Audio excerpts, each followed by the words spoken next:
of the media. A few minutes ago, officers of the Ghana Police Service informed 4 families in Takoradi in the western region of Ghana that DNA tests conducted on some human remains discovered in the course of police investigations into the disappearance of 4 missing girls had turned positive as the remains of the girls. The Ghana Police Service has, with regret, therefore informed the families that the remains are those of Ruth Abaka, Priscilla Blessing Bintum, Ruth Love Quazen, and Priscilla Kranchi. Investigations now established that the girls were victims of a serial kidnapping and murdering syndicate that operated in the Takoradi area. While for various reasons we were unsuccessful in obtaining and acting on accurate, actionable intelligence in good time to enable us to rescue the girls, we believe that the arrest of the culprits has effectively thwarted the ability of this syndicate to have continued with further kidnappings and murders.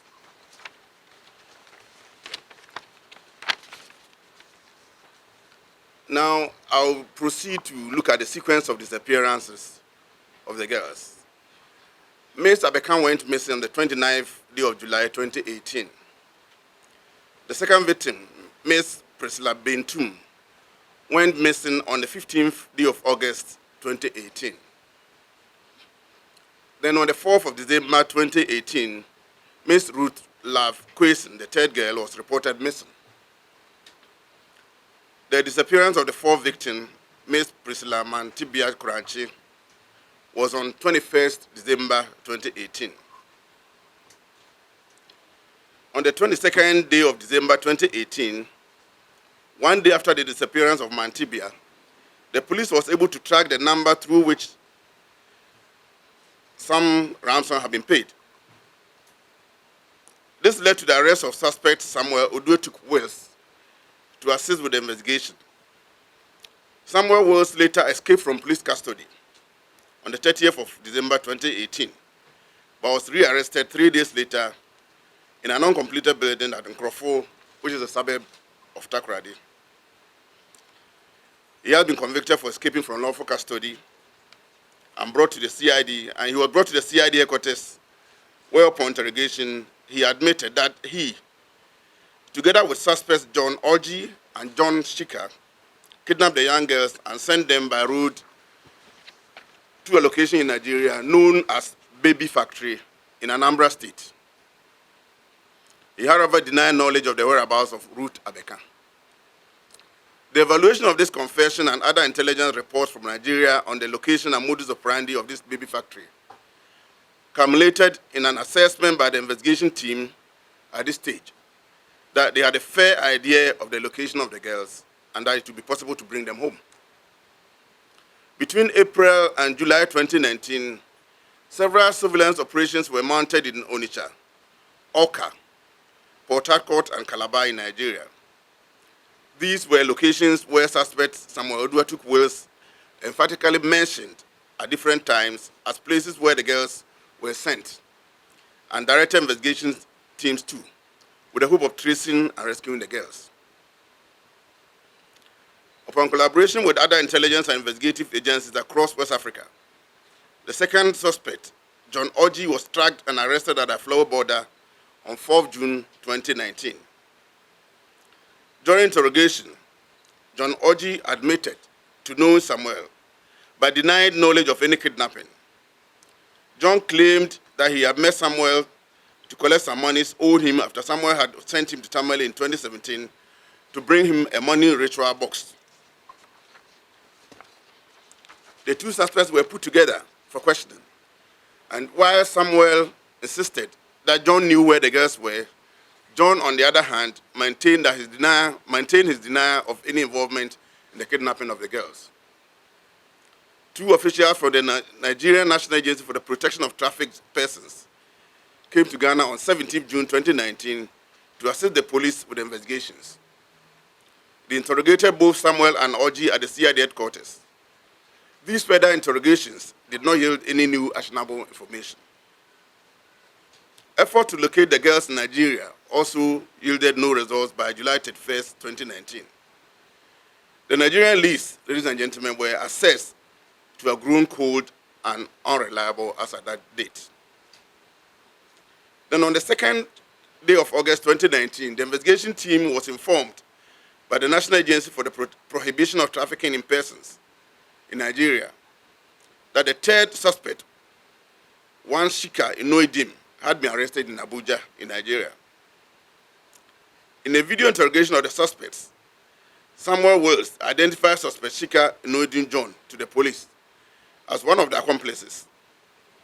Suspect Shika also apparently knowing suspect Wills willingly spoke with him with regard to the kidnapped girls, and in the process, Wills asked Shika about the whereabouts of the kidnapped victims.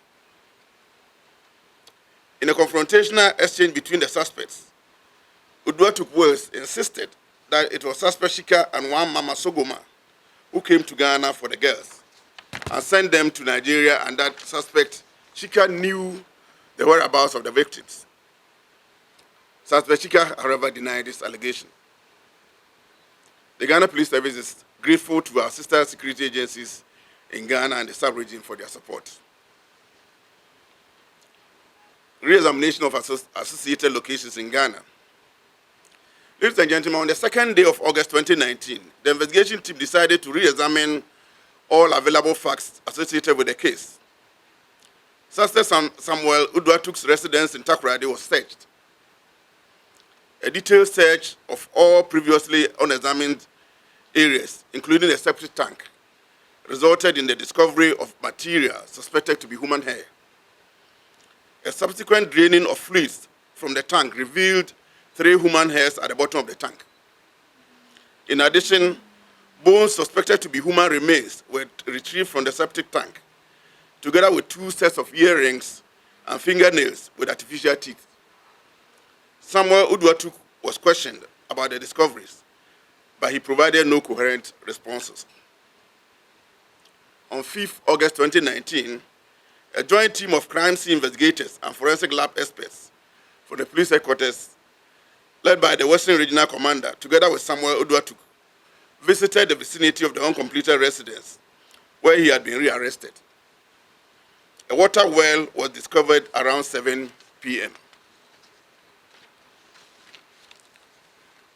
With the benefit of lessons from the 2nd August discoveries, the Ghana National Fire Service was engaged to empty the well. This led to the discovery of a human skull, which was fresher than the 3 found in the septic tanks. Additionally, parts of a dress found earlier in the other house on 2nd August 2019 was also uncovered at this location. Again, Samuel Uduatuk provided no coherent answers to questioning at the scene. However, the dress found was identified by Mantibia's father as belonging to his 15-year-old daughter. The remains discovered were subjected to DNA tests, the results of which have now been communicated to the families. The Ghana Police Service expresses its condolences to their families. The police administration commends the investigation team for successfully arresting the perpetrators of these heinous crimes. While we wish we had actionable intelligence in good time to have rescued the girls alive, the painstaking investigations, nonetheless, have contributed to ensuring that the persons responsible are brought before the law and prevented from carrying out other similar crimes in the future. The intelligence work that led to the arrest of other suspects in foreign jurisdictions is also commendable. The police administration would like to encourage the general public to endeavor to always report suspected crimes to the police immediately they happen. The first 48 hours makes a critical difference in the investigation of cases. We further encourage the media to continue to play a bridging role between the police and the public, and support the police in getting the public as partners to provide information to assist police work.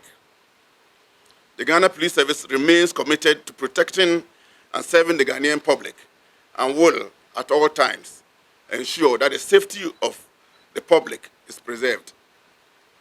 The suspects will be processed for court upon completion of the case docket and advice from the Office of the Attorney General. I thank all of you for your time. Wow.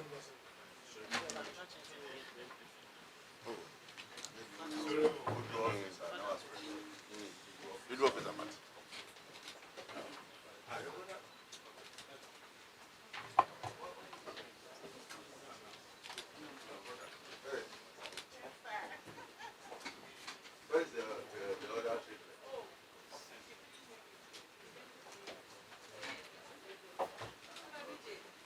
Please, I'll get you the statement soon, but I want to make sure that